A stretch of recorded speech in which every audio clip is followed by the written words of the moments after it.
footage na Alam ko. kayo daw ang nasa likod ni Oo, Senator Trillanes. natawa nga ako nung nakita ko eh. Bakit po? Eh, layo naman ng analysis niya, no? Maliwanag na walang alam yung taong nagsabi nun.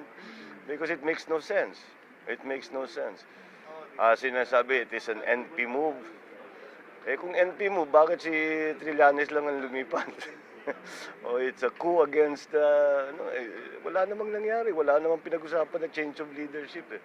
Pinag-usapan lang ni Senator Sani na he has lost confidence in the Senate President, kaya lilipat siya sa minority. That's essentially the message. Ikaw, sir. Those were the reasons with the reasons that he gave.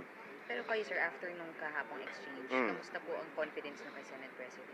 Wala naman, hindi naman nagbabago eh. You know, yung mga sinabi ni Senator Trillanes were very specific to him as an individual. He did not make accusations of the Senate President that he was moving against one party, one group, or anything. So, the entire episode yesterday was an act of an individual senator, clearly, because there's no sea change in the leadership or in the agrupations amongst the senators.